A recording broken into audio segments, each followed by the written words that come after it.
Bom dia a todos. Sob a proteção de Deus, declaro abertos os trabalhos desta manhã.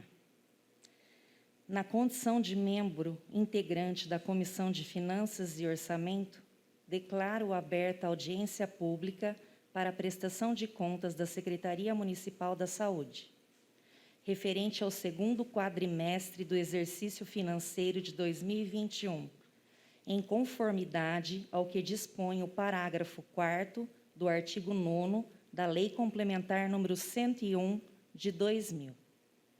Estando presente na casa o secretário municipal da Saúde, Vladen Vieira, e demais representantes da pasta. Eu, de imediato, passo a palavra para a apresentação do relatório. Bom dia a todos. Em nome do Vladen, eu gostaria de agradecer pelo Executivo, agradecer as pessoas que estão nos assistindo. Em nome do membro da Comissão de Finanças, gostaria de agradecer os demais vereadores aqui presentes. Nós estamos aqui nessa manhã para apresentar os resultados acumulados do segundo quadrimestre de 2011 em relação aos gastos com saúde. Então, a Prefeitura, ela vem, através do Fundo Municipal de Saúde, a Secretaria de Saúde, vem demonstrar, de acordo com a Lei Complementar 141 e a Emenda Constitucional 29, que a audiência pública aos interessados sobre essas informações. Então, as informações aqui apresentadas, elas são obtidas através do Ministério da Saúde, do Fundo Nacional de Saúde, o FNS, do SES, da Secretaria Estadual de Saúde do Estado, da Secretaria Municipal de Fazenda e dos departamentos da Secretaria Municipal de Saúde.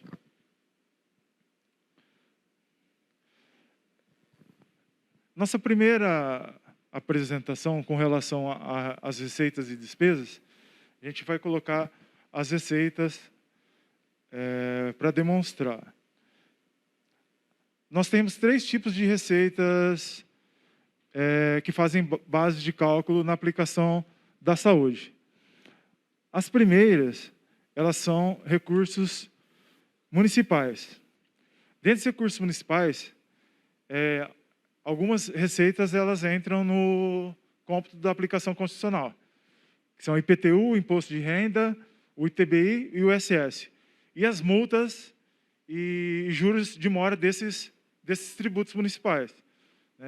De IPTU, então, o total desses recursos municipais, a gente tem uma previsão de arrecadação do município de 59.460. E foi arrecadado até 31 de agosto 42.558.000. Pelo Constitucional, a aplicação deveria ser de 6.383. Então, exemplo, se o município fosse aplicar os 15%, ele teria que aplicar só 6.383.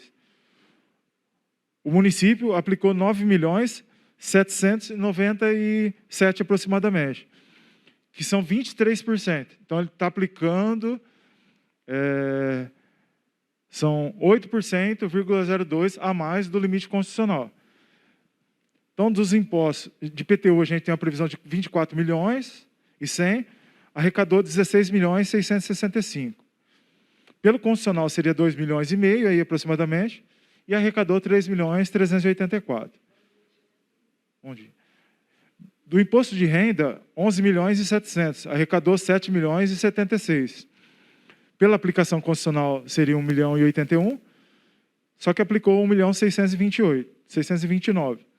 Do ITBI, 3.300.000 de previsão, arrecadou já mais que a previsão, 3.557.000. Pela constitucional, seria 1.870.000 aproximadamente aí, só que aplicou 2.869.000. Qualquer dúvida pode interromper, tá?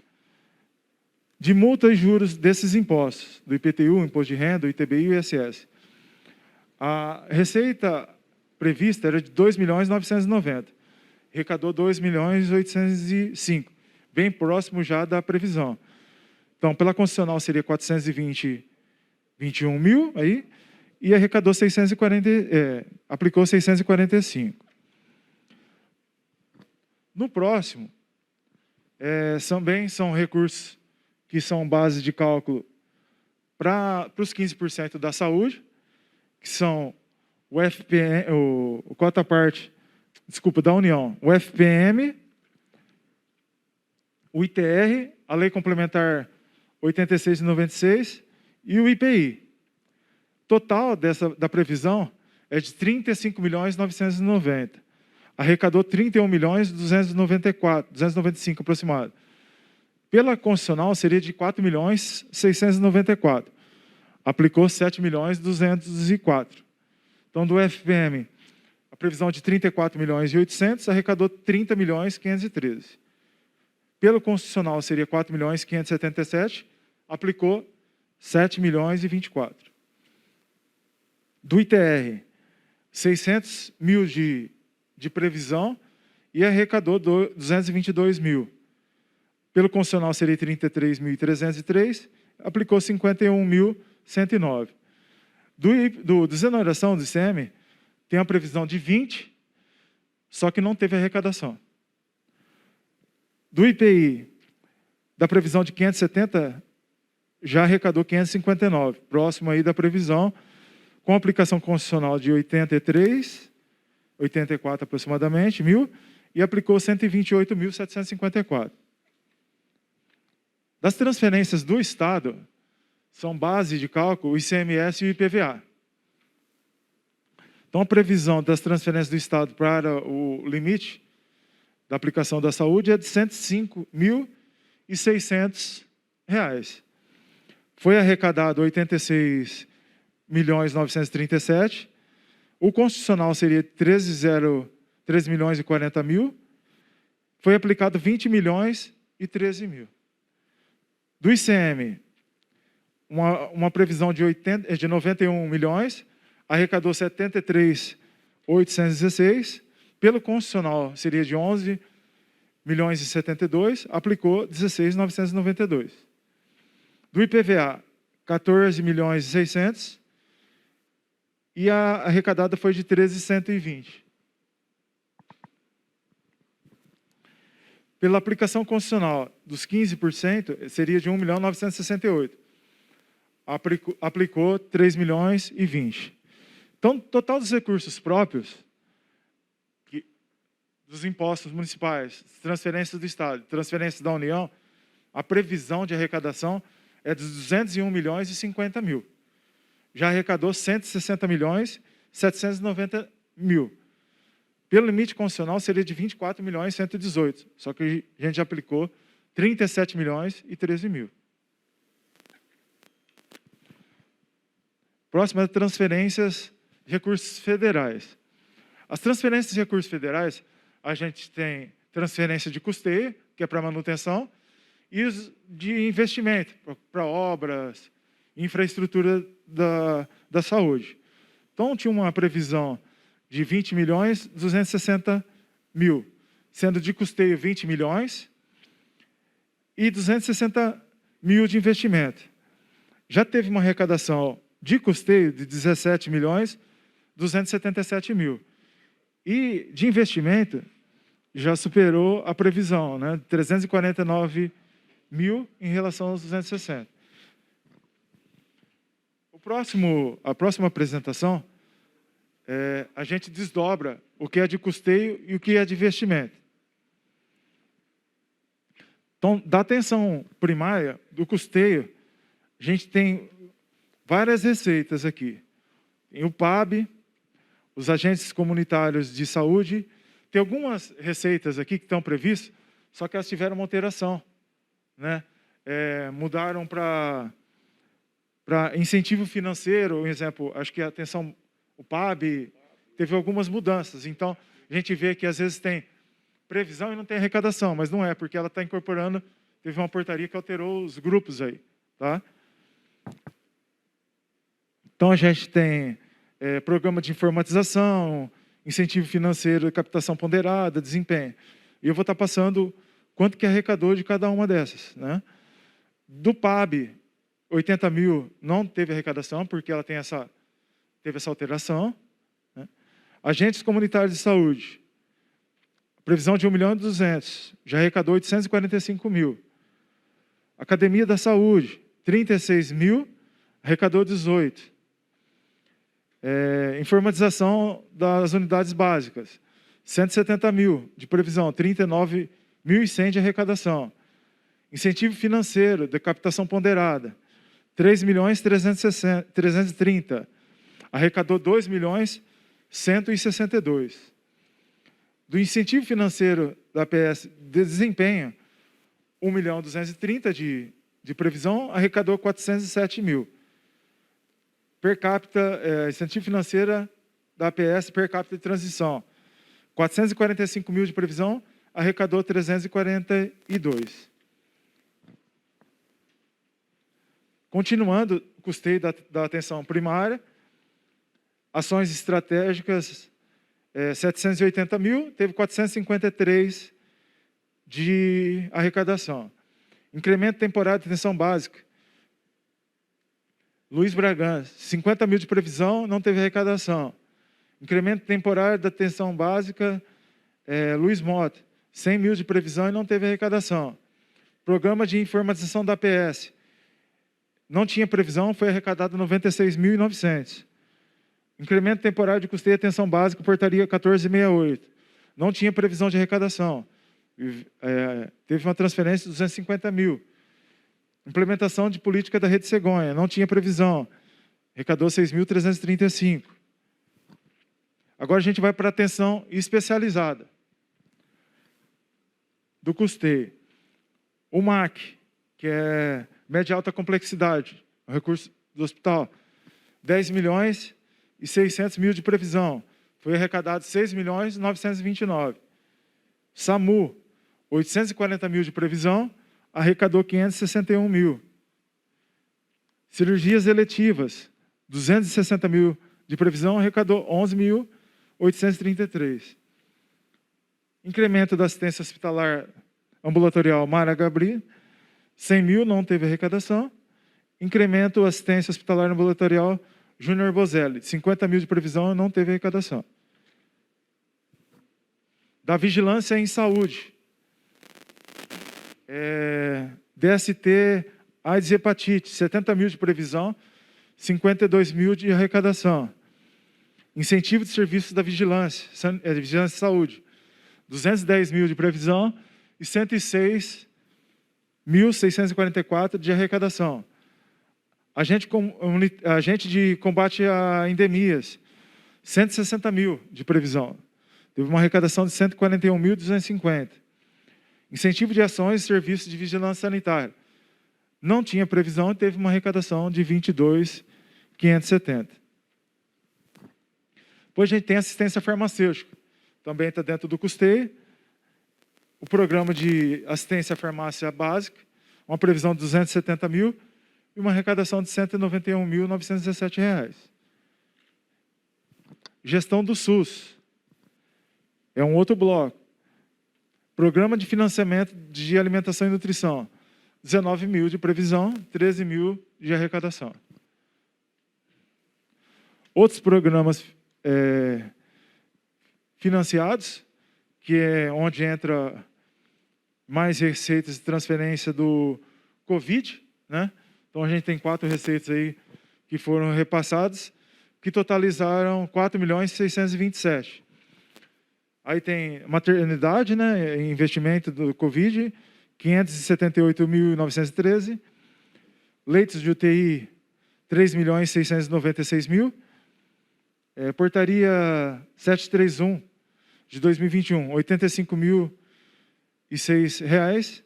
E a portaria 894, R$ 267.135.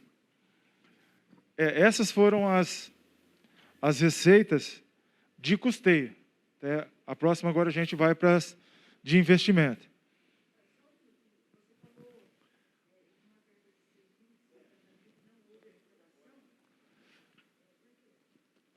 Em qual que você está se referindo?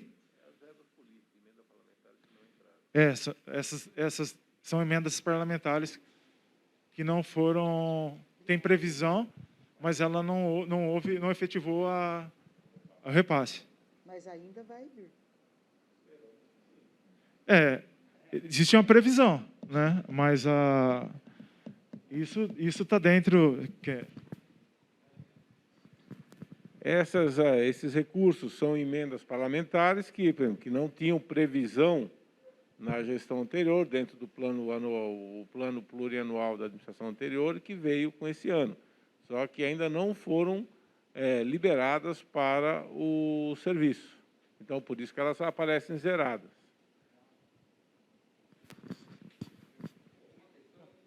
Está aqui.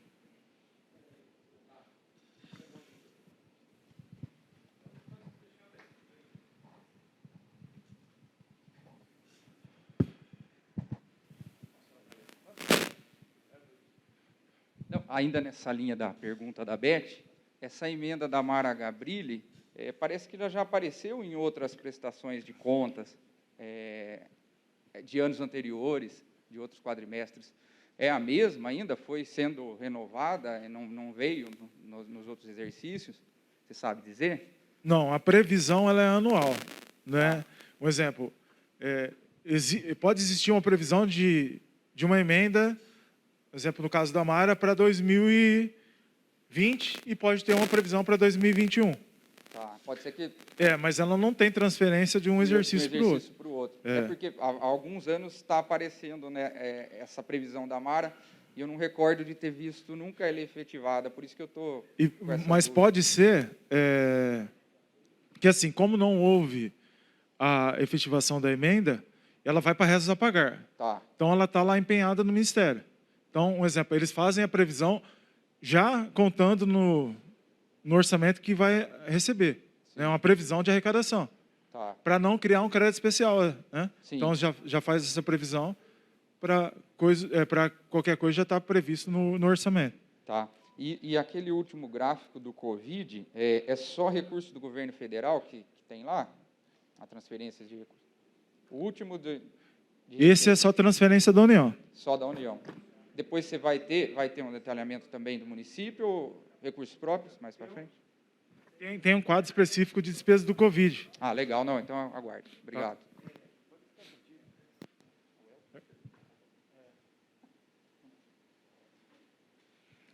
Agora a gente tem as transferências de recursos do SES, né, Secretaria Estadual de Saúde do Estado. De glicemia, a gente tem uma previsão de 40 mil, arrecadou 18.693. O PABinho, que é o PAB, Piso de Atenção Básica Estadual, 220 mil de previsão, arrecadou 150.468. Sorria São Paulo, previsão de 50 mil, não houve arrecadação. O IANSP, 190 mil de previsão, houve uma arrecadação de 64 mil. Dose certa, 30 mil de previsão, 1.076 de arrecadação. Resolução SS9 do Covid, não tinha previsão e foi arrecadado 1.440.000.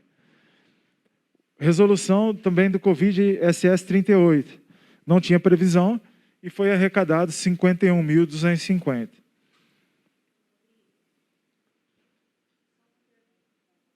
Esse programa de Sorria São Paulo tem alguma coisa a ver com prótese dentária? O programa Sorria São Paulo foi um programa elaborado pela Secretaria de Estado da Saúde voltado às ações de saúde bucal. Isso já, na época que eu estava ainda na Secretaria, que consiste de um repasse financeiro aos municípios que aderem a esse programa e que fazem depois o gasto corretamente, fazem a prestação de conta, aí, no ano seguinte, o município libera, que é parte para a aquisição de equipamentos, manutenção de equipamentos e o custeio da odontologia, ou seja, da saúde bucal em si. E esse ano ainda não foi repassado. Era de 36 mil até o ano passado, Parece que se passou, teve um incremento de recursos para 50 mil, mas até o momento não foi repassado. Por isso que aparece zerado. Obrigada, Vlad. A classe dentária, ela é financiada pelo governo federal.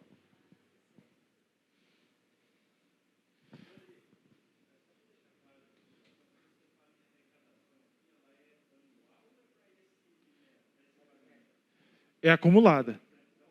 É acumulada. De janeiro a agosto.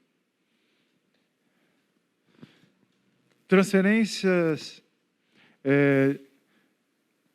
de convênio do Estado, continuando, a gente tem aí a receita de custeio da resolução 82, não tinha previsão, teve uma arrecadação de 75.234.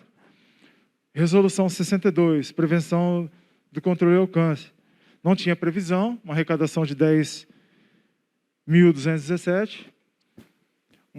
Um custeio de resolução SS 86, do Covid, Edmir Chedi. Não tinha, isso aqui acho que é emenda também, né? Parlamentar, não tinha previsão. Teve um repasse de 100 mil. Resolução SS 103, do Covid e enfermaria. Não tinha previsão, 630 mil. Emenda também? Não, essa não.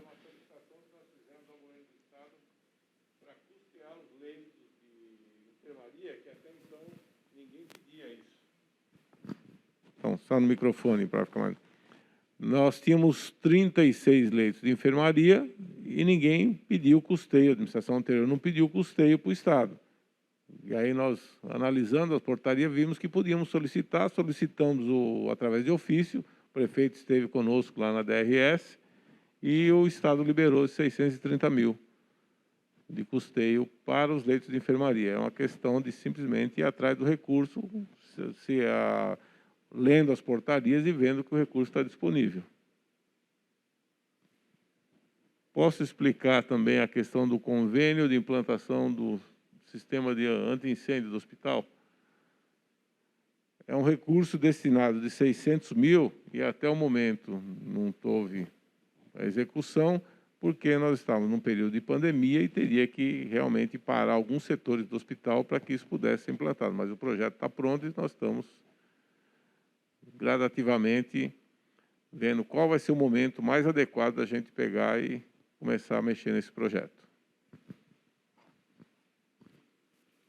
Então, o total da previsão era de 1.130.000 do Estado e teve uma arrecadação de 2.561.000. Então, superou a previsão, porque tinha as receitas que não eram previstas e foram transferidas.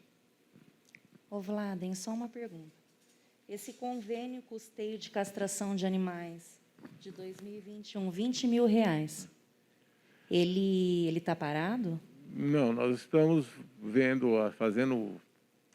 Você tem que fazer uma licitação para ver quem que vai fazer, qual a empresa que vai fazer, porque o recurso não é só para materiais, consumo de material utilizado. A prestação de serviço é que nós já estamos dando andamento, porque esse recurso ficou parado desde do começo do ano passado, se não me engano, e por conta das demandas que tinham no serviço de saúde, nós optamos por priorizar o que era mais urgente, mas o recurso vai ser executado, sim. Obrigada. Então, o próximo, a gente está falando sobre as receitas, e agora a gente começa a falar um pouco das despesas. Então, as despesas, aqui elas estão separadas por natureza. Então, a gente tem pessoal, prestação de serviço, pessoa física, jurídica, obras e equipamentos. Tá? Então, a previsão atualizada da despesa para a saúde é de 96.215.000 aproximadamente, 214.965. Foi empenhado 66.400.000, liquidado 61.236 e 765, e foi pago 57.286.065 reais. A diferença do de pagar aí, liquidado para o pago, a gente vê que o município, essa diferença é o giro do mês. Então, a gente vê que a despesa ela está equilibrada. O próximo é as demonstrativas das receitas e despesas Covid. Tá? O Cristiano está com essa... Então, a gente tem de arrecadação de recursos do município para a Covid, 30 mil, tivemos, né? 30.048 reais. Transferências do Estado, 2.306.699 reais. E de recursos de transferências do governo federal, 4.627.054 reais. Então, a gente totalizando a receita de transferência do recurso do município, receita recebida do município, transferência do Estado, transferência da União, uma arrecadação de 6.964.000, aproximadamente. O que representa isso? 66% do governo federal, 33% de transferências do Estado e uma representatividade de arrecadação do município com relação ao Covid, que o município não tem receita de previsão, às vezes tem alguma doação, né? Mas nem tem representatividade.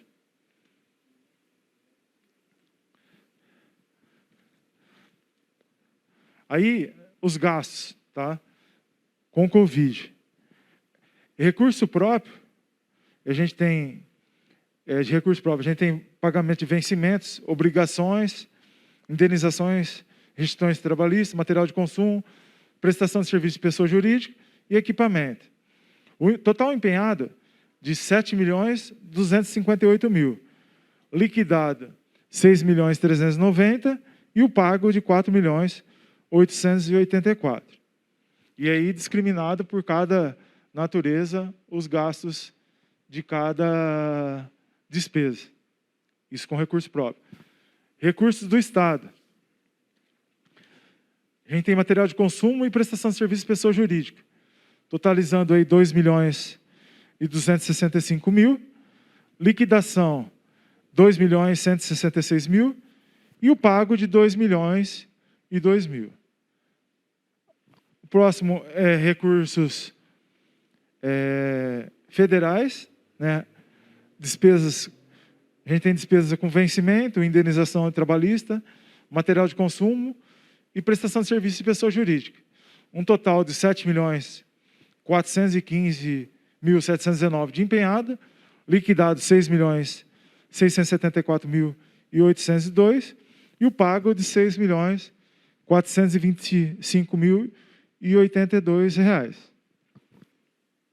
Então, do percentual, a gente vê aí um desequilíbrio com relação à receita, né? Lá a gente não tinha uma representatividade de arrecadação significante do recurso próprio. Só que na despesa, você vê que quase que equilibra a despesa com recurso próprio do federal, né? E o Estado com 14%. Então, 42% recurso do município, é bancado o Covid, 44% com recurso federal e 14% com recurso estadual.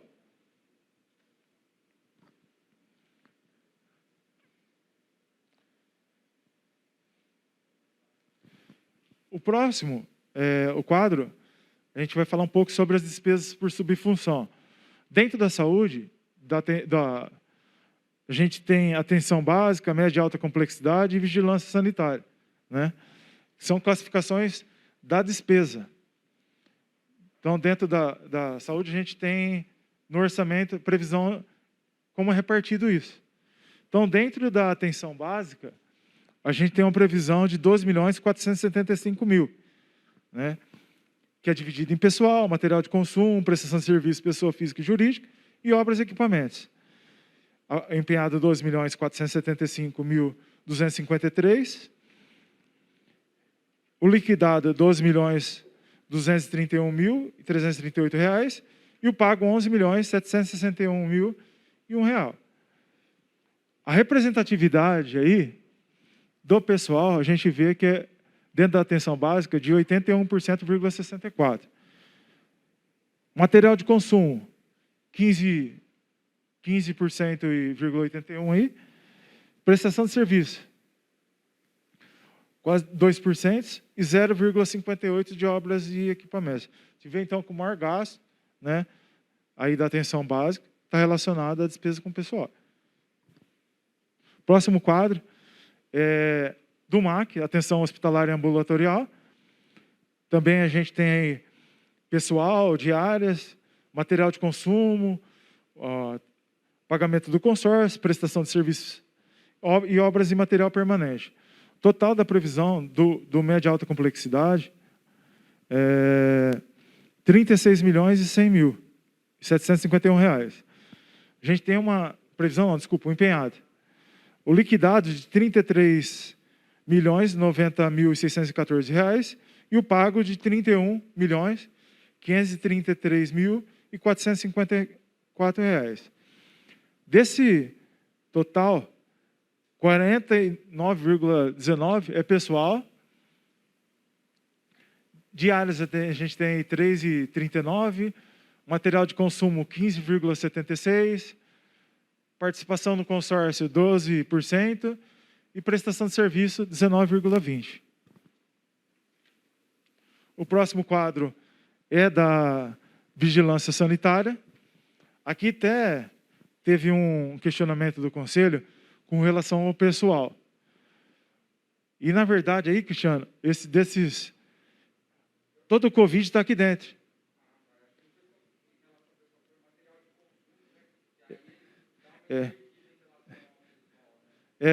Aqui, por quê? Por causa do Covid. O Covid está dentro da vigilância. Então,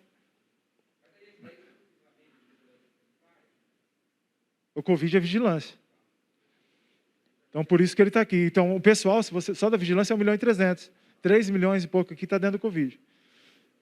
Na realidade, Luciano, o termo correto seria vigilância em saúde. Sim, por isso que a gente ficou confuso.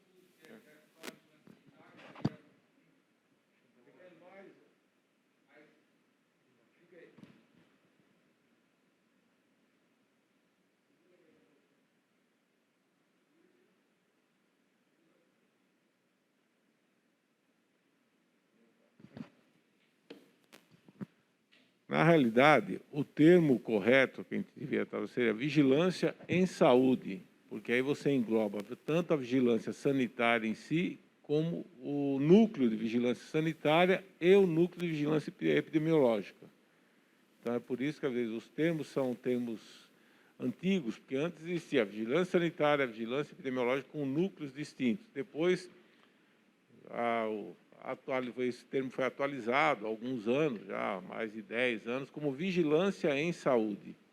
E aí engloba. Então, talvez algumas coisas que precisam só serem ajustadas para que fique mais clara a prestação de conta. Ô, Vlado, Rodrigo, deixa eu aproveitar que tem uma questão dos nossos internautas aqui, acho que é com relação a isso também. A senhora Silvia Helena, ela pergunta aqui, UTI, equipe médica, foi consórcio, pessoa jurídica, né? Certo? Ela pergunta isso. UTI, equipe médica, foi consórcio, pessoa jurídica? Não. A UTI, ela é terceirizada através de pregão. O Hospital de Solidariedade, no início, ele foi através de consórcio, depois nós fizemos um pregão emergencial para que ele pudesse ser habilitado. Mas as UTIs não, as UTIs, antes nós tínhamos 2 equipes, hoje temos uma equipe só na UTI e é uma empresa terceirizada através de pregão emergencial. E ela pergunta também aqui, a vigilância tem a receita dos não Covid, certo? Eu acho que ela quer dizer que, além do orçamento do gasto com a Covid, tem outros setores da vigilância, né? Não é só Covid, né? Eu acho que é isso que ela está querendo dizer. Tem outras arrecadações, tem arrecadações de multas, repasse do governo do Estado. É por isso que o termo vigilância em saúde é que seria o correto e, sim, destrinchar depois essas questões. O que seria específico da vigilância sanitária, como autuações, notificações, que isso aparece depois na prestação de conta, na produção, que é o que nós vamos apresentar depois. Por enquanto, está na questão numérica e financeira.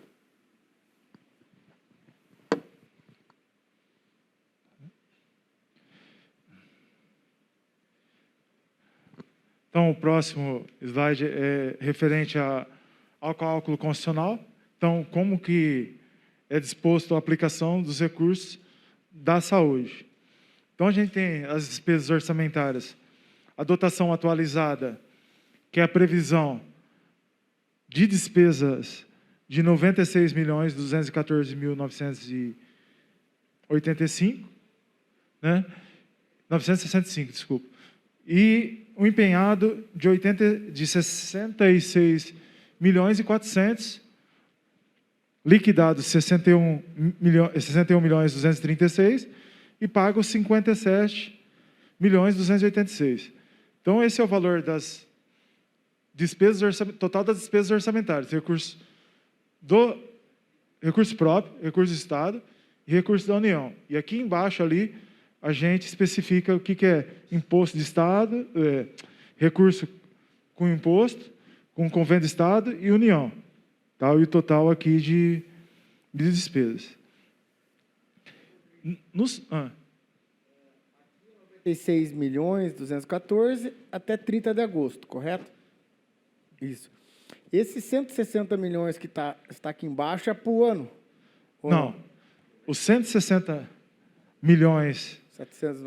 790 é a soma daquele valor lá das... Lembra das receitas de impostos que entram IPTU, IPVA, tá?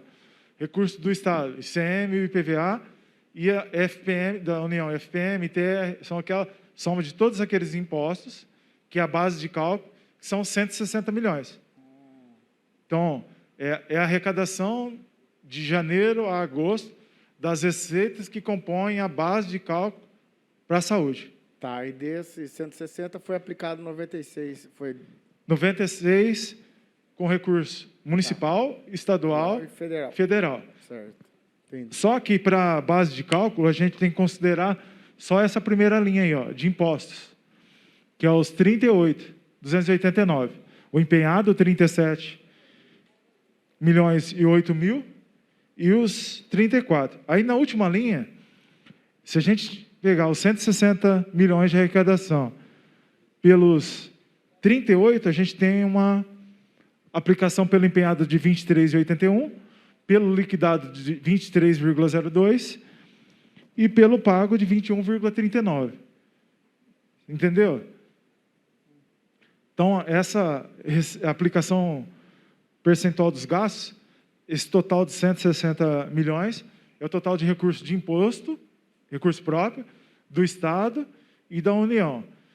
E, em cima disso, em cima do total da despesa com recursos próprios, a gente mensura quanto que é aplicado na saúde, recurso próprio. Então, aqui tem o total, exemplo, esse não é os 66.400.000, é os 38 milhões que a gente consta com base de cálculo da aplicação constitucional. Obrigado. Nada. Então, o que a gente tinha para apresentar com relação às receitas e despesas da aplicação da saúde são essas, né, informações, e eu fico disposto, se tiver alguma dúvida e queira que a gente acrescente alguma informação no quadro, a gente está à disposição, tá, de ser o mais transparente e mais claro possível. Se tiver alguma sugestão, vai ficar uma cópia aqui com você. Pode anotar, solicitar aí para o Elton ou para o Vale, né? A gente vai melhorando isso. Tá? E se tiver alguma dúvida com relação os indicadores, também a gente está disposto a apresentar, mas eles já foram apresentados para o Conselho, aprovado, tá? E a gente está disposto aqui a tirar qualquer dúvida. Eu deixo aí aberto, se alguém tiver alguma pergunta para estar fazendo. Aqui, dos internautas, não temos nenhuma.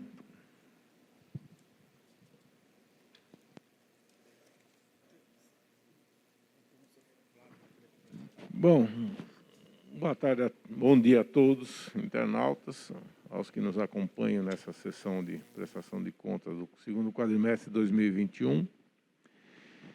Eu gostaria de dar uma sugestão à Câmara, assim, que nós entendemos que é uma prestação de contas, apresentação quadrimestral ou trimestral, como era anteriormente, é uma apresentação numérica que muitas vezes os nobres vereadores não conseguem acompanhar ou entender essa lógica matemática. Então, talvez ficasse como sugestão para a Câmara analisar uma dessas contas e dizer o que seria mais fácil de entendimento para os nobres vereadores, a maneira de apresentar ou então de descrever, porque a gente percebe isso já desde a gestão anterior, quando estivemos na Secretaria da Saúde, que a dificuldade, não a dificuldade, até porque acho que não tem nenhum, se fosse um contador que fosse um vereador, com certeza ele entenderia tranquilamente o que está se apresentando. Mas a finalidade é que ela realmente, que a prestação de contas seja mais clara, mais não palatável, não é o termo, porque palatável é em termos de gosto, mas mais que seja de mais fácil entendimento. Então, assim, fica aqui como sugestão para a Câmara, se a Comissão de Finanças, de repente, se debruçar em um momento, não para agora, mas que a gente consiga ter uma apresentação que realmente surta efeito. Claro, nós temos uma tranquilidade, fazemos a apresentação para o Conselho, encaminhamos previamente para o Conselho analisar a prestação de contas, mas a nossa preocupação muitas vezes é que a gente percebe, não assim, que a dificuldade de entendimento de alguns quadros, que até eu conversando com o Rodrigo, falei, olha, nós podemos mudar isso para cá, assim, para ficar, a gente bater o olho e ficar muito mais claro, não ter que ir e voltar na prestação de conta, de repente, para entender o que está acontecendo. É apenas uma sugestão. Padre, eu gostaria de agradecer as suas palavras aqui e, com certeza, o pessoal aqui, os internautas, estão concordando com você de ser uma apresentação mais detalhada, assim, mas só lembrando também a população que esse relatório fica à disposição aqui na casa, tá? Qualquer pessoa pode vir e solicitar uma cópia por escrito ou pelo site da Câmara, tá? Pelo e-mail da Câmara, que é câmaraitapira@câmaraitapira.sp.gov.br, ou também pelo nosso serviço de transparência, né, de busca de documentos, vai estar lá, assim, logo que essa apresentação é feita, todos esses dados são, a gente diz assim, sobe no site, né, a gente coloca lá no site. Disponibiliza no portal da transparência. A prestação de contas, que ela fica assim, a finalidade do portal da transparência é esse mesmo, é o documento ficar disponível. No meu entendimento, não há nem necessidade de fazer uma solicitação formal por escrito. Se é um documento público, ele está disponível no portal da transparência para qualquer tipo de análise. O que eu coloco assim, é realmente a complexidade contábil de um documento desse para quem não tem o hábito, ou não é do seu métier, de repente analisar. Às vezes até nós mesmos, ou batemos o olho em cima e falamos, bom, preciso tirar dúvida do que é isso aqui, para ser um pouco mais tranquilo. Tá? Bom, começando a parte da apresentação da saúde, no primeiro quadro nós temos aqui a relação de funcionários.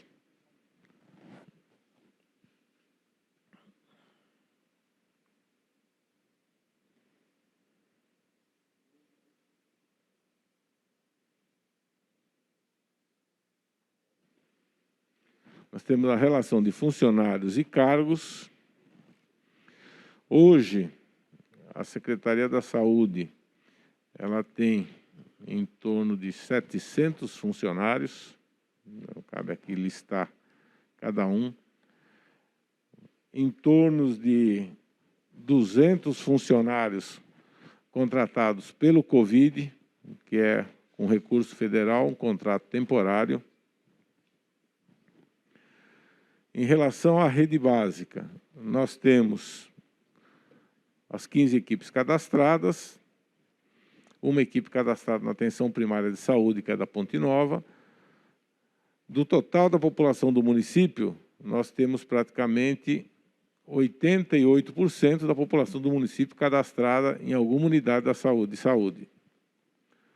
Os procedimentos realizados nas UBSs são os procedimentos básicos de saúde, que acho que não cabe aqui listá-lo todos em relação em termos de tempo, mas são os procedimentos normais da atenção básica de saúde de qualquer município. Eu deixo aberto, se eu precisar ser interrompido, tanto pelos vereadores componentes quanto algum internauta, é só o Beto colocar isso para mim. Em termos de consultas, no quadro seguinte, nós temos consultas de clínica básica, que este ano vem aumentando gradativamente, porque nós tivemos praticamente uma parada, entre aspas, no ano passado por conta da pandemia, e no auge também da pandemia houve aí uma diminuição e agora estamos voltando nas nossas atividades rotineiras, uma vez que há um decréscimo aí, um recrudescimento da pandemia no município. Em relação à saúde da mulher, nós temos aí, dos procedimentos relativos à saúde da mulher, um total de mais de 4.000 procedimentos nesse quadrimestre. Na área no ambulatório de ginecologia, obstetrícia de adolescentes, também temos, entre consultas e atendimento de assistente social, mais de 650 procedimentos.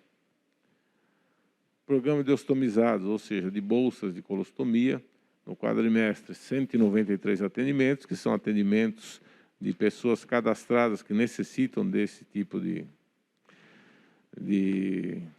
insumo. Em relação ao nosso centro de fisioterapia, as atividades vêm sendo retomadas gradativamente, estamos modernizando com equipamentos e reforma o nosso centro de fisioterapia na Vila Ilse, que é Oscar Pires de Andrade, com o intuito de melhorar ainda mais o atendimento, porque eu acredito que ficou-se muito tempo sem investir em equipamentos e aí nós tivemos uma demanda que tivemos que, desde o início do ano, que tivemos que adquirir gradativamente esses equipamentos por conta das prioridades que tínhamos. Agora esses equipamentos já estão praticamente comprados, a reforma do centro a adaptação do centro lá de fisioterapia da Vila Ilse também já está em andamento, e em breve estaremos já não inaugurando, e sim colocando à disposição da população todos esses equipamentos, equipamentos para fisioterapia. A nossa rede de saúde mental no município, ela continua com o CAPS-AD, que é o convênio com a Santa Casa, o CAPS 2, que é de patologia e transtorno psiquiátrico, com o Bairral, o ambulatório de saúde mental também convênio com o Bairral, residência terapêutica, nós temos 5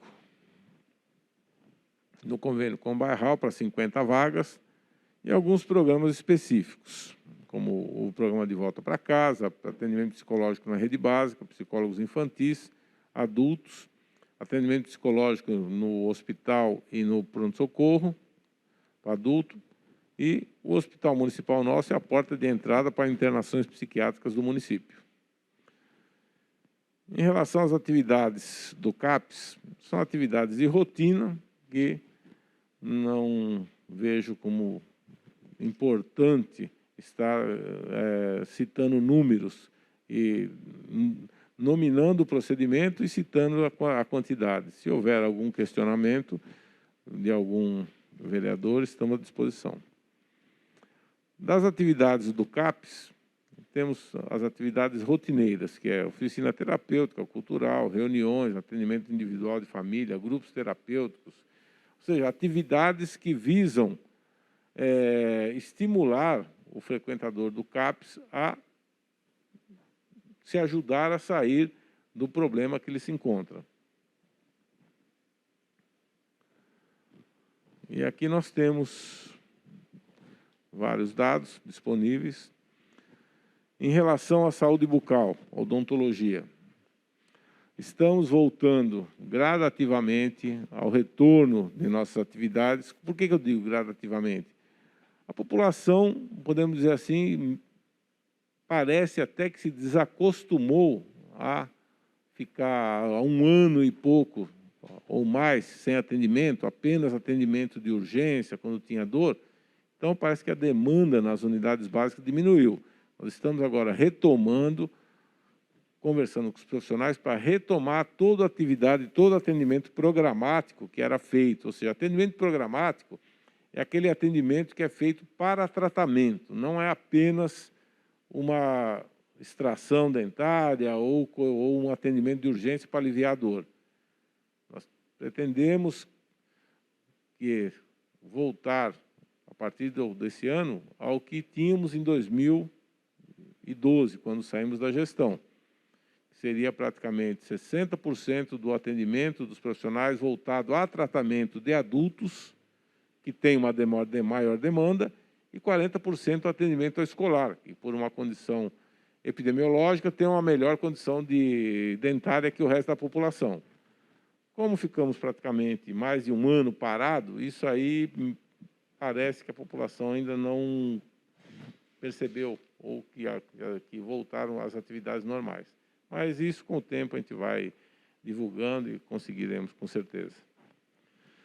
Em relação ao centro de especialidade, retomamos novamente as atividades. Temos um problema com a questão da endodontia, porque temos apenas um profissional de 20 horas semanais e, de acordo com a legislação do governo federal, nós não podemos ampliar o nosso quadro e teremos que aguardar, então, até o começo do ano para abrir a vaga para contratar endodontista. As atividades de prótese retomaram dentro dos padrões esperados pelo governo federal, e as outras atividades, gradativamente, nós estamos retomando, que é a questão de cirurgia e atendimento a pacientes com necessidades especiais. As atividades de prevenção estiveram paradas, porque uma vez que não havia aulas presenciais, agora com a retomada das aulas, nós temos que refazer o nosso planejamento, a equipe tem que refazer o planejamento para que possa voltar às suas atividades. Acredito que seria isso, provavelmente, para o próximo ano. Não haverá possibilidade ainda este ano. Aí tem o numérico em relação aos quantitativos de próteses e de procedimentos. Em relação ao hospital, nós temos, no nosso hospital municipal, um pronto-socorro de atendimento 24 horas, com 2 médicos generalistas e um médico que está na emergência ou de suporte, na clínica médica. E as atividades que são realizadas no hospital são as atividades de rotina, não houve praticamente acréscimo de nenhuma atividade nova. Em relação aos leitos de UTI, cabe aqui uma explicação para o que vem ocorrendo. Nós tínhamos 16 leitos de UTI cadastrados junto ao governo federal. E o governo federal, através do governo do estado, vem solicitando a desmobilização desses leitos. Desmobilizar não significa desmontar, pegar os equipamentos e colocar num depósito. A desmobilização é apenas uma questão administrativa para que o governo federal repasse uma quantidade menor de recursos, uma vez que o percentual de ocupação das UTIs não está nos níveis que tínhamos anteriormente. Então, no começo do mês, nós desmobilizamos 6 leitos de UTI Covid, ficamos com 10 de UTI Covid e automaticamente pedimos a habilitação desses 6 leitos de UTI Covid para UTI geral. Então, nós teremos, quando a habilitação, já estamos utilizando, mas ainda não recebemos do governo do estado. O hospital municipal terá 10 leitos de UTI geral, quando até o ano passado tinha apenas 5. E, com certeza, no caminhar da pandemia, diminuindo do jeito que está, nós teremos a desmobilização total dos leitos. Mas aí, sim, nós teremos os nossos leitos de UTI, porque os equipamentos que temos, que foram colocados para montar a UTI de forma rápida, tiveram que ser locados. E hoje nós estamos gradativamente substituindo os equipamentos locados pelos nossos equipamentos próprios, que foram conseguidos através da doação das empresas, quando foi montado o Hospital de Solidariedade, e o que o município vem comprando para complementar essa UTI. Então, nós teremos, praticamente, o ano que vem, nossos leitos de UTI, todos com equipamentos modernos, bem estruturados e próprios.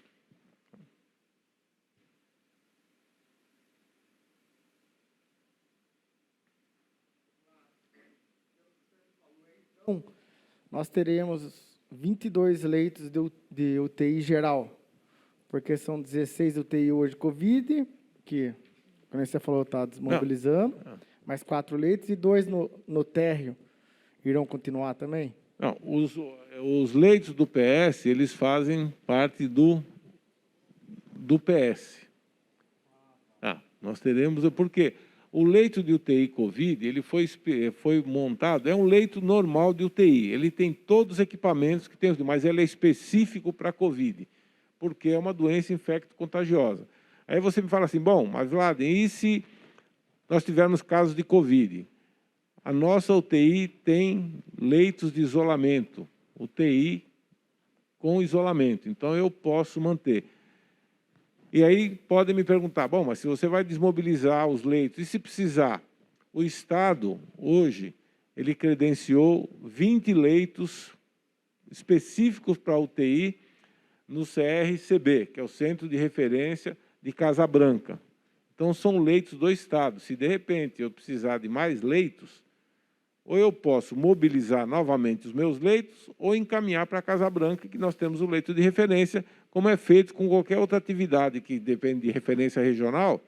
Por exemplo, tratamento de oncologia é mandado para Barretos, para Botucatu, alguns são mandados para a Unicamp, e isso significa que a nossa referência é regional. Então, o município não ficará descoberto em relação a leitos de UTI, se por acaso, esperamos que não, a pandemia novamente ir para a terceira onda, como está acontecendo em alguns países da Europa.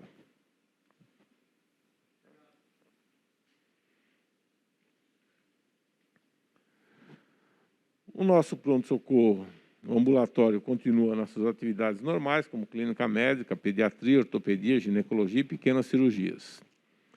Estamos agora nos organizando para retomarmos as cirurgias eletivas. Aí nós temos aqui a estatística de atendimentos no pronto-socorro, onde hoje nos preocupa muito a questão hoje que é aí, temos que pensar qual vai ser o caminho de ações preventivas, vai ter que trabalhar junto com o Departamento de Trânsito, porque nós temos praticamente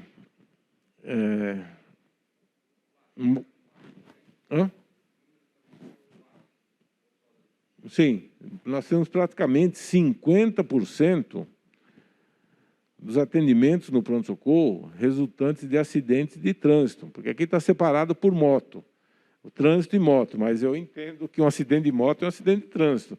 Então, isso é preocupante, porque você ter 50% de atendimento num pronto-socorro de acidente de trânsito, alguma coisa tem que ser feita.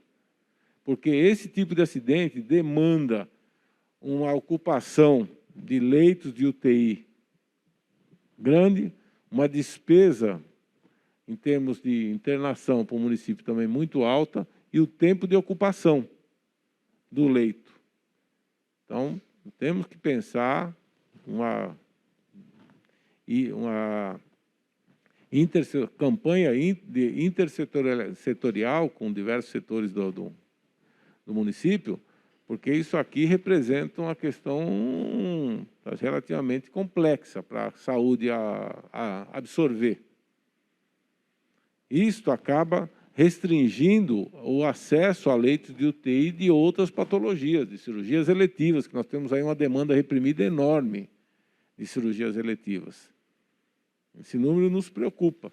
Então, aí a Câmara vai começar a pensar em algo nesse sentido. Porque é uma atividade intersetorial. O que eu sempre falei desde o início da coisa, que algumas ações, eu dizia também que o Covid não era um problema da saúde. O Covid é um problema da sociedade. A saúde está lá para atender a população que precisar. Esse tipo de acidente também. Hoje, eu faço uma comparação muito, assim, não grosseira, mas uma comparação com o que acontece em São Paulo. É um adendo, a gente passa, hoje as motos passam nas esquinas como se não tivesse cruzamento.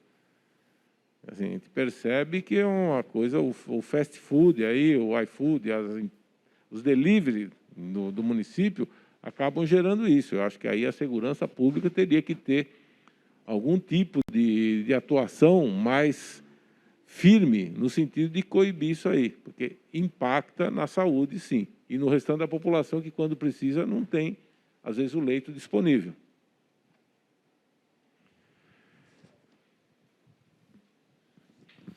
Eu vi já alguns municípios de médio porte, grande porte, no Brasil, que eles fizeram.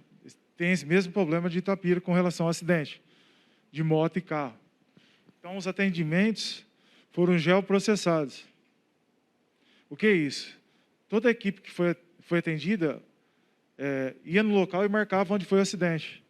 Com isso, o trânsito, ele começou horário do acidente, né? Se for acidente foi de moto ou de carro, foi um cruzamento, começou a estudar a cidade com relação... Por que está acontecendo, por exemplo, na Zona Norte ou na Zona Sul, ou naquela localidade o acidente? Então, eles começaram a geoprocessar na cidade onde estão sendo os acidentes, horário e por que tipo de pessoas que é acidente. Ah, é moto? Deve ser moto, porque deve ter aumentado a questão de delivery, né? Então, é até uma situação que vocês podem até repensar.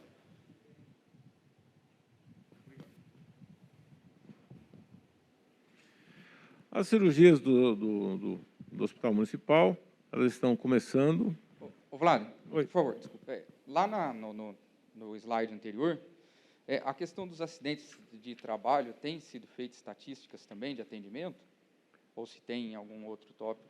Se tiver, depois a gente... Não, eu não estou vendo acidente de trabalho aqui. Eu acho que isto vai para a vigilância. Floriano, esses são anotações que devem ser feitas para se levantar, para que a prestação de conta fique cada vez mais clara ainda. Não, porque me recordo de, não sei se é só no fechamento do ano, mas de ver em alguma outra prestação anterior o tabulado isso também. Não, ela teria que ter tabulada quadrimestralmente, não só no final do ano, porque aí a gente consegue acompanhar. Porque o gestor, ele consegue avaliar e acompanhar pelas estatísticas. Sim. Se não for por estatística, o gestor não administra. E me recordo que era um número grande também, por isso que agora surgiu essa curiosidade. Então, em termos de internações, nós estamos... as cirurgias estão voltando gradativamente. E aí, o que nós observamos na cirurgia? A mesma coisa, o impacto dos acidentes. A cirurgia ortopédica é a maior de todas. Quer dizer, são consequências desses acidentes. As outras cirurgias, cirurgia geral, parto, cesárea, são cirurgias, digamos, fisiológicas, que são normais. Agora, a ortopédica, normalmente, são os acidentes. E aí vem as outras. Acidente de trabalho, sim. Tem aqui, sim, Floriano. Tem trauma, fratura, entorse, lombalgia, tendinite, tá aqui, sim.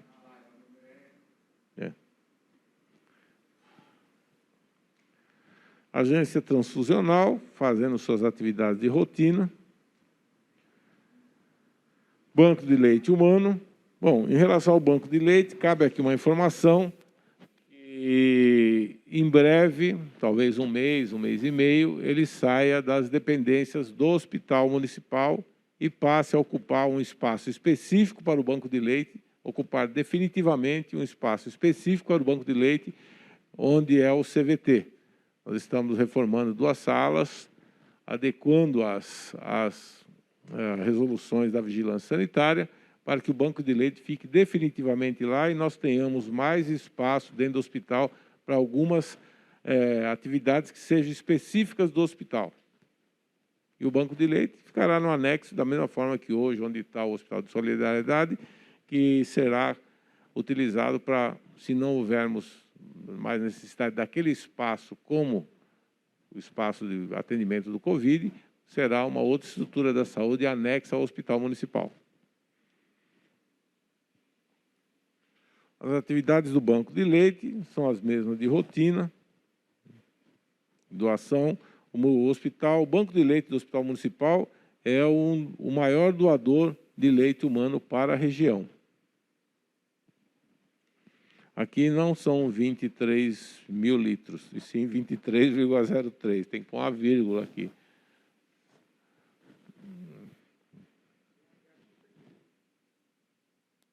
Coleta 198 mil litros. Não, é vírgula. Tem coisa que eu falei, tem que pôr uma vírgula, não o ponto. Tá.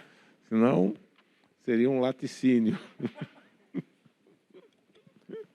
Não, são questões que a gente tem que ajustar, justamente, talvez, fazer uma aproximação de casas decimais para não gerar esse impacto, esse número chocante, digamos assim. Em relação ao laboratório de análises, ele continua dentro da nossa demanda normal, dentro da sua capacidade e das demandas das unidades básicas, que vem aumentando à medida que eu aumento o número de atendimentos nas unidades básicas, atendimento médico, odontológico, o número de exames de laboratório também vai aumentando. As atividades da vigilância sanitária continuam sendo as de rotina.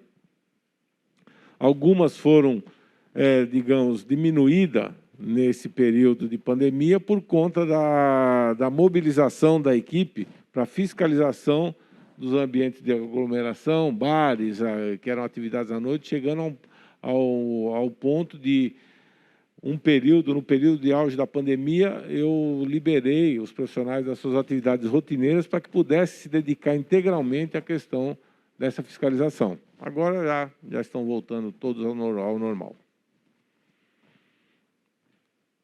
E aí nós temos aqui a fiscalização. Olha, para vocês terem uma ideia, nessa página, fiscalização do plano Covid de São Paulo, 1.470, ou seja, era uma demanda muito grande aqui. Aí, vigilância em saúde, epidemiológica, consulta, continua dentro das suas atividades, campanha de vacinação, zoonoses também, continua com suas atividades normais. Dengue, nós tivemos aí 3 casos confirmados, são poucos, mas é um alerta, porque nós teremos agora época de chuva, se vier, né? Então temos que ficar atento à questão da dengue também. Nas zoonoses, atendimentos de rotina, voltamos às atividades de coleta de escorpião, as atividades da dengue, os veículos do nosso município da frota, assistência farmacêutica, dispensação de medicamentos no CAIS, dispensação diária, em média, mais de 900. Usuários cadastrados no alto custo, 2.800 praticamente. Usuários ativos com processos judiciais contra o município. Este está sendo o nosso grande problema. As ações judiciais estão consumindo um valor excessivamente alto do nosso orçamento. E aí caberia aqui uma sugestão ao Elton e até ao Rodrigo de estarem colocando o custo dessas ações judiciais dentro do orçamento do município. Porque todo dia é 4 ou 5 notificações do Ministério Público de ação judicial, para comprar desde o mais simples até o mais complexo. E os usuários ativos com processos judiciais contra o Estado, aproximadamente 520, com uma pequena diferença. O Estado tem uma capacidade de defesa jurídica muito maior que o município. Não desmerecendo os nossos procuradores, mas o Estado tem um corpo jurídico muito maior e específico para isso. E o nosso departamento jurídico ele responde por toda a prefeitura. Então, praticamente, a gente não consegue questionar nada. A juíza vem, dá a tutela antecipada, dá lá 72 horas, estabelece uma multa diária, tem que comprar. Só que isso realmente causa um pequeno furo no orçamento nosso. Os programas do serviço social continuam os mesmos, órteses e próteses, usuários de oxigênio domiciliar, atendimento de plantão, planejamento familiar, as atividades de rotina.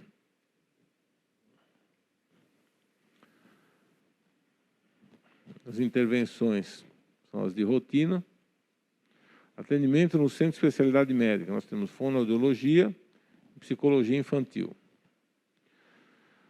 Temos aí os encaminhamentos que são feitos para o AME, no total, no segundo quadrimestre, 725, ou seja, o AME é a nossa referência para alguns tipos de exame.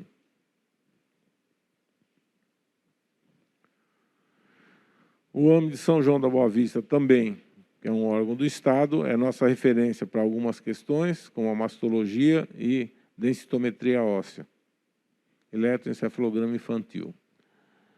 Consultas fora do município, nós temos muito pouco, temos cirurgia cardíaca, ortopedia e cardiologia, que são as mais complexas que a gente não consegue dar vazão aqui no município. No total, tanto que nós temos, no total, 17 consultas no segundo quadrimestre. Oi. Eu estive lá na DRS de São João, há uns 2, 3 meses atrás, e aí conversando, acho que é um doutor lá que é amigo seu, eu não lembro se é doutor Nelson, doutor Benedito. O Benedito. Benedito, daí ele falou muito bem de você e tal. E aí a gente estava falando, né, da demora de chamar para fazer cirurgia, fazer exame e tal. Aí ele falou que o nosso hospital aqui, que ele é um hospital foi muito bem planejado e tem profissionais assim de ponta de dedo. E que até hoje ele não entende por que não se faz cirurgias de ortopedia de grande complexidade aqui, porque aqui tem um potencial para fazer isso. Agora, eu pergunto para você, o que falta? Você vê a possibilidade disso ainda acontecer aqui no nosso hospital? Tem. O que chegamos? Nós precisamos, para você conseguir fazer, nós temos níveis de complexidade dentro de um hospital. Então, nós temos que cadastrar, porque qual que é o problema? A complexidade do serviço, quanto maior a complexidade, o custo é mais alto. Então, por exemplo, cirurgia ortopédica. Nós temos aqui uma equipe de ortopedistas novos, muito bons. Só que nós temos que cadastrar o hospital para esse tipo de serviço. Por enquanto, algumas cirurgias ortopédicas eles fazem e o município não recebe, porque fazem pela equipe, fazem no paciente aqui. À medida que eu cadastro um serviço de alta complexidade, o hospital, eu tenho que fazer alguns ajustes em termos de área física, para a vigilância sanitária, porque não é tão simples. Quando eu falo, às vezes até brincando eu comento, olha, se nós fôssemos seguir à risca toda a atualização da legislação, nós teríamos que derrubar o hospital e construir de novo. Porque a legislação da vigilância sanitária ela foi se atualizando, e o hospital tem mais de 30 anos. E a partir do momento que eu cadastro, que eu entro como sendo um hospital de alta complexidade, público, e com repasse do governo federal, do governo estadual, ele torna-se referência para a região. Isso foi o que ele falou. Mas tornar-se referência significa você aceitar tudo que vem para cá e quando, às vezes, nós não conseguimos dar conta da nossa própria demanda. Existem os dois lados da moeda. É claro, nós entendemos que nós temos que ser uma equipe pelo Sistema Único de Saúde, nós temos que trabalhar regionalizado, coisas nesse sentido. Hoje, o único hospital público que tem hoje aqui na região toda é o Hospital Municipal e o Tabajara Ramos. O resto são instituições filantrópicas. Então, de repente, nós fazemos, já discuti isso com o Benedito, temos essa possibilidade, mas temos que fazer um planejamento muito bem feito, porque nós dependemos da equipe, da estrutura física para fazer e também de receber esse recurso. E sempre o recurso nunca é suficiente para cobrir a despesa. Isso significa impactar no orçamento do município um valor a mais do que nós já temos. Porque se pensarmos hoje só na questão de Itapira, o Hospital Municipal nosso responde por 80% do atendimento da nossa população. A Santa Casa, ela responde por 15 mil vidas que são os conveniados do município, os que têm plano da Unimed. O restante vai para o Hospital Municipal. Então, a nossa própria demanda, ela já é suficiente para para tomar o tempo que a gente tem. Então, a gente precisa ter, assim, eu acho importante isso, a gente tem que ser um planejamento muito bem feito, para a gente ver.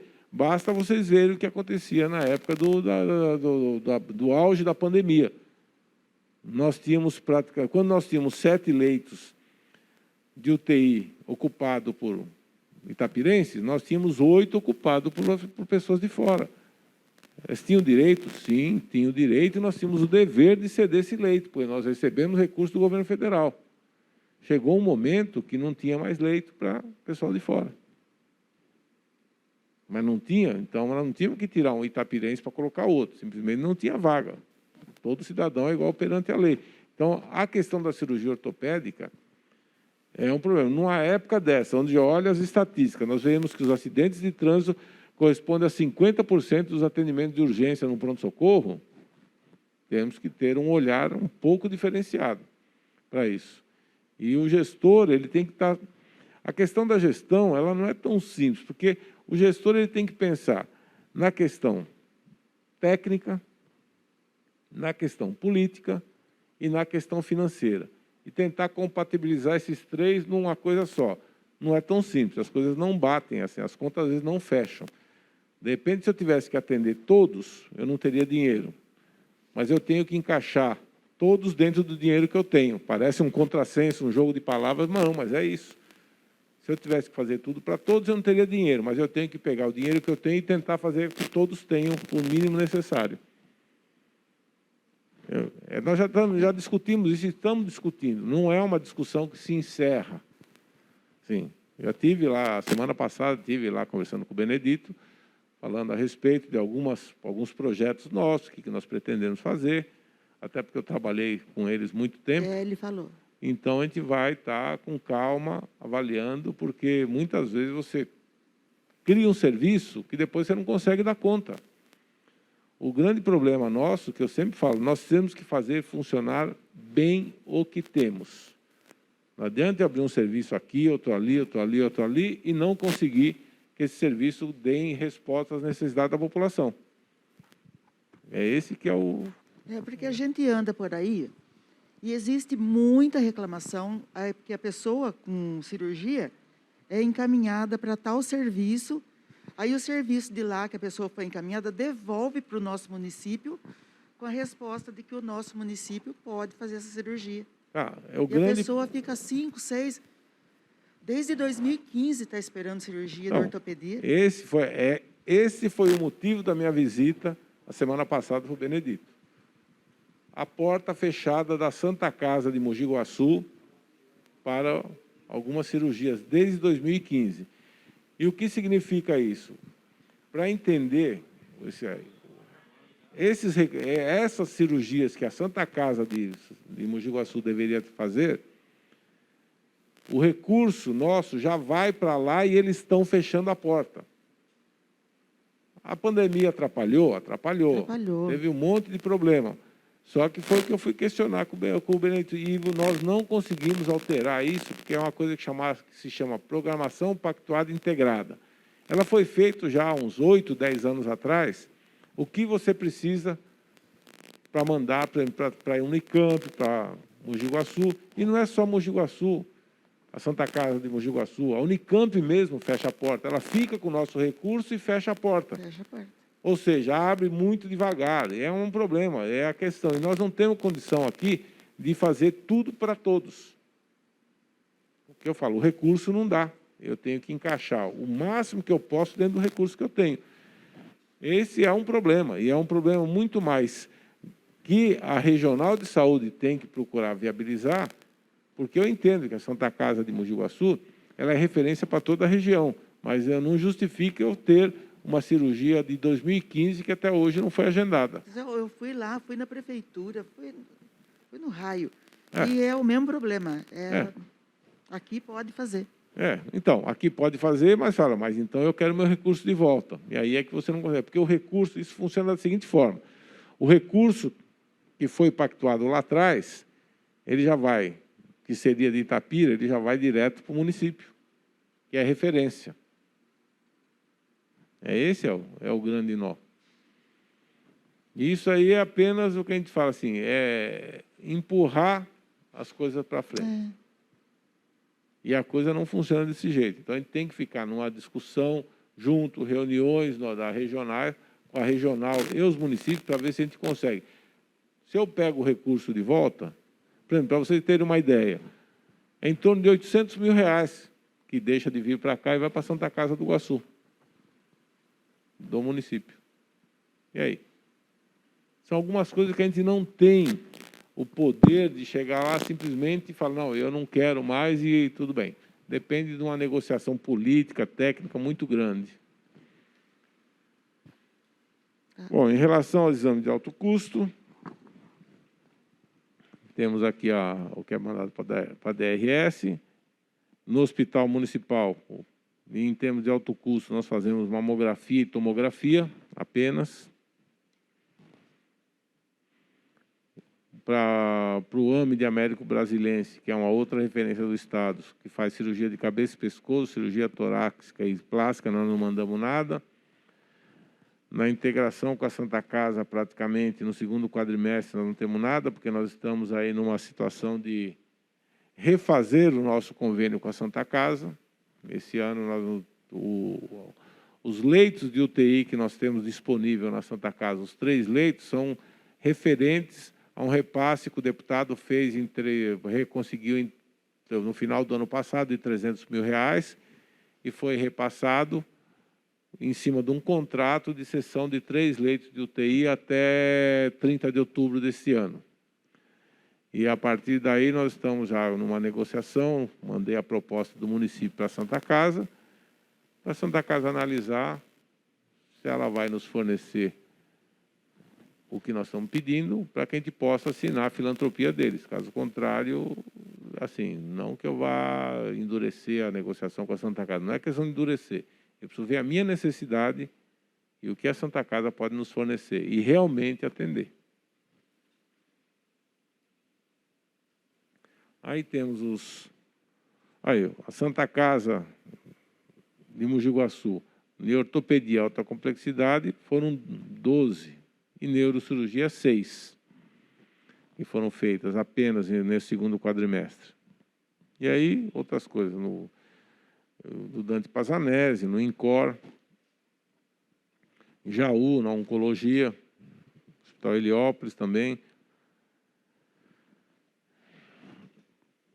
no Divinolândia, e aqui, aproveitando que o Florencio está presente, a questão que surgiu na discussão com um levantamento que foi feito com o vereador Leandro Sartori, a questão do BERA, do aparelho que está lá disponível no município desde 2016.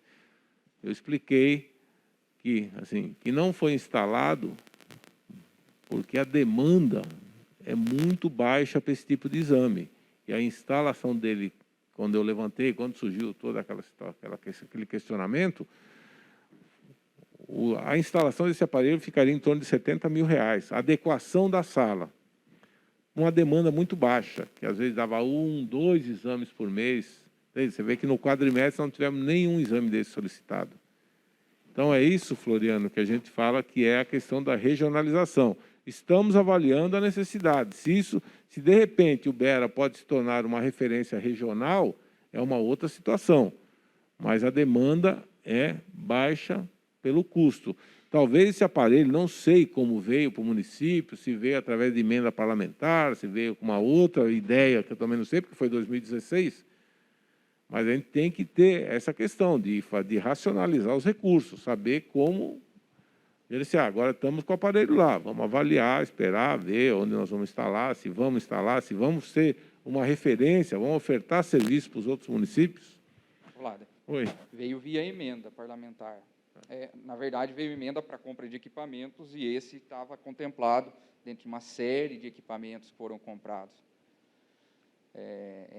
Realmente é uma pena, né? Porque R$50 mil pagou-se na época, né?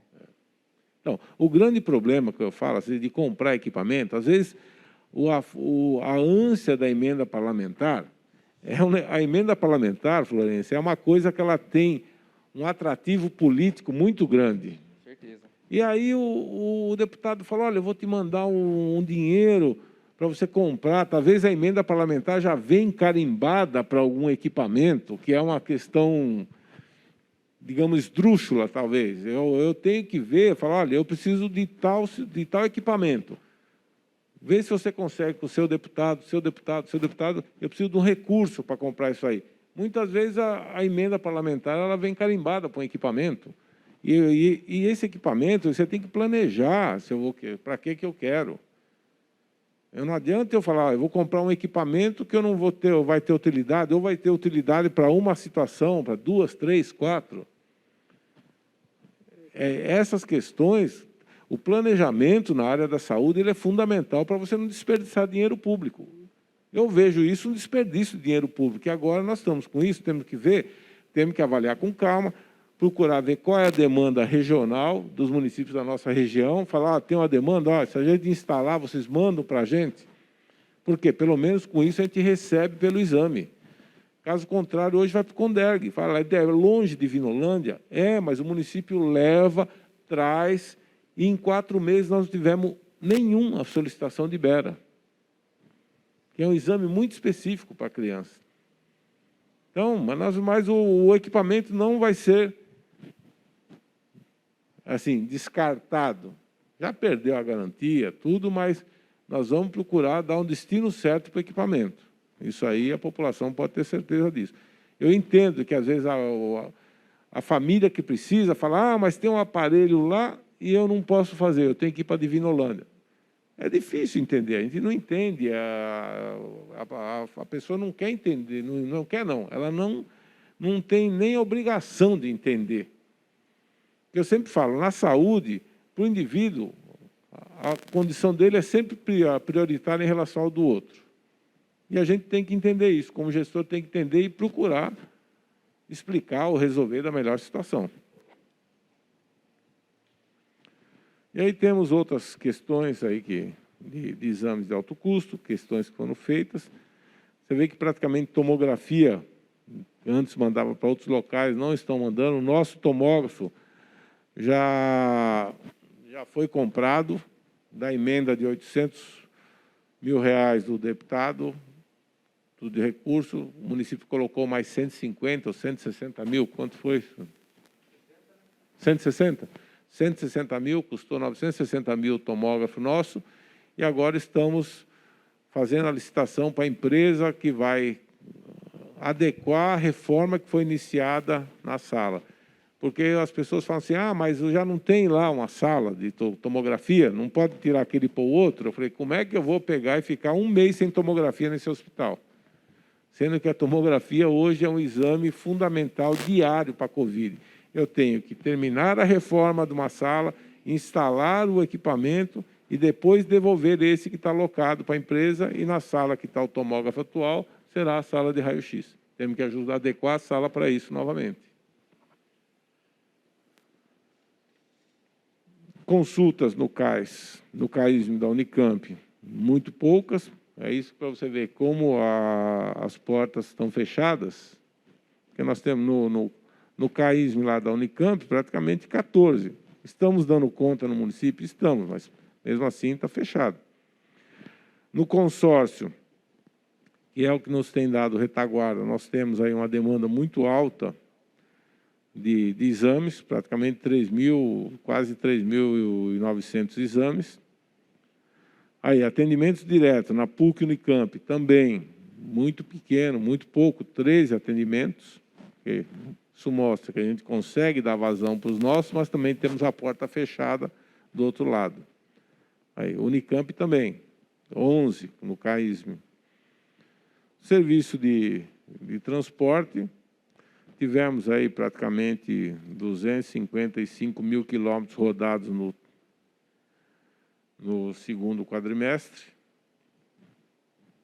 Aí separando para as questões, para hemodiálise, para radioterapia, para o AME, para o Passe Saúde, aí mostrando que a proposta do prefeito, a intenção do prefeito de ter um serviço de hemodiálise aqui, ela está fundamentada na necessidade da população e também no recurso. Nós rodamos praticamente 70 mil quilômetros para ir e voltar para Mojimirim. E alguma coisa para São João, só para hemodiálise. E aí temos a relação dos serviços de transporte, as atividades do veículo a zoonose, o SAMU, ações realizadas para a pandemia Covid no segundo quadrimestre. Tivemos no PS Covid uma média de 4.000 atendimentos, no Hospital de Solidariedade 6.000, um total de 10.000 e uns poucos. Em relação ao Hospital de Solidariedade, cabe aqui a explicação do porquê nós estamos desmobilizando esse hospital. Já falei anteriormente, vou só reafirmar. A demanda tornou-se muito baixa. Em junho, nós tínhamos, em média, 80, quase 90 casos positivos de Covid por mês, por dia. Julho, já caiu para 50. Agosto, caiu para 30. Hoje, vocês estão acompanhando, nós temos um número muito baixo. Os atendimentos no Luiz Otávio, que é o Hospital de Solidariedade, ele, quando abriu, nós inauguramos dia... Abril? 4 de abril, maio? Abril. Nós tínhamos praticamente em torno de 100 atendimentos por dia. Tipo, maio, junho e julho foi o auge dos atendimentos. Nós tínhamos lá 2 médicos lá durante o dia para dar vazão e, com isso, melhorar a condição no Davi Moro de atendimento à população. Com esse decréscimo que está acontecendo, o que vai acontecer? Nós vamos aqui. Já avisei, que notifiquei a imprensa, os prefeitos, que por questão de racionalizar o serviço, nós estaremos descendo a equipe do Luiz Otávio para o Davi Moro e desmobilizando o Luiz Otávio. Quer desmobilizar? Não vamos fechar, assim, tirar tudo, desmontar. Vamos tirar os equipamentos que possam ser furtados, coisas desse tipo, e os equipamentos de grande porte continuarão lá dentro. Se houver uma necessidade, em 2 dias, montamos tudo de novo. Porque aí nós vamos racionalizar e o atendimento no Davi Moro, que ficou muito baixo, pequeno, para um médico atender 1, 2, 3 pacientes de grave ou moderado por dia, podemos fazer todos os atendimentos lá como era antes do Hospital de Solidariedade, só com uma demanda muito menor. Então, esse é o motivo da gente estar, e volto a dizer, esse espaço, se continuar nesse sentido, esse espaço será utilizado para outra ferramenta na área da saúde. Aí, provavelmente, talvez, a hemodiálise. Já tem projetos sendo analisados nesse sentido. De enfermaria, tem a relação de atendimentos, UTI também diminuiu bastante, 118. Exames, fizemos bastante, em média de exames de teste rápido, mais de 5.000, e tomografia 1.216. Então, é isso que eu digo, assim, 1.200 para 4 meses, dá em torno de 300 por dia. Então, não dá, não, 1.200, não, 300 não, de 30 por dia. Então, não dá para eu desmontar um tomógrafo e ficar um mês parado para montar outro. Dá uma média de 300 por mês. Não, 300 por mês não. 10 por dia, 300 por mês. Então, um mês parado, 300 tomografias, quantos diagnósticos eu vou deixar de fazer? Então, não é tão simples assim as questões. No segundo quadrimestre, nós tivemos aí o total de casos notificados, descartados, confirmados, e óbitos 147, e hoje vem diminuindo bastante. Chegamos a ficar praticamente 11 dias sem nenhum óbito. Nós temos os casos confirmados, depois, se partimos de um 0%, tivemos um aumento e depois vamos tendo decréscimos significativos no caso de confirmados de óbito. Por isso que nós optamos por realmente desmobilizar o Hospital de Solidariedade. Ele cumpriu sua função quando o município mais necessitou. E aqui vai meu agradecimento ao comércio, aos empresários do município, a todos, inclusive pessoas físicas que fizeram doações junto à associação comercial, para que nós conseguíssemos ter aquilo em tempo recorde e funcionando a contento. Óbitos, também temos aqui uma redução, no caso de óbitos, temos a planilha por gênero, masculino e feminino. Em relação ao programa de imunização, vai aqui o meu agradecimento e meu elogio à nossa equipe da vigilância epidemiológica, que está trabalhando com afinco desde o início da vacinação. Nós tínhamos aqui mais de 100 mil doses, e eu fiz um levantamento para verificar os funcionários que não tinham sido vacinados ainda, e nós já estávamos em mais de 105 mil doses até o dia 21, 22 de setembro. E nós temos aqui, em relação à aplicação, nossa cidade é a cidade da região que mais vacinou, em relação à população geral, 83%, na segunda dose, 50%, e eu digo assim, que eu só terei digamos, não tranquilidade, mas uma esperança de calmaria quando nós tivermos praticamente os 80 e poucos por cento, agora talvez mais, porque talvez chegue a vacinação pode avançar para idades abaixo de 12 anos, porque tem países já avançando nessa faixa etária. Quando tivermos pelo menos esses 80 e poucos por cento que foram vacinados, tiverem o ciclo de vacinação completo, ou seja, com a segunda dose. Aí nós podemos dizer que a população nossa está com um pouco mais de proteção. Existe uma diferença muito grande eu falar que o indivíduo está protegido ou ele está com um pouco mais de proteção. E a população não está protegida, ela está com um pouco mais de proteção. Por quê? Porque o termo falar que a população está protegida significa que eu já posso fazer o que eu bem entender. E as coisas não funcionam assim. Bom, seria isso. Muito obrigado pela atenção.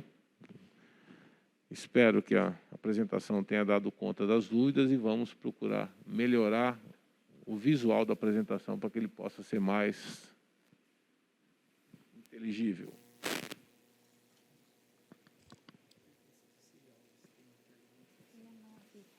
Alguma pergunta?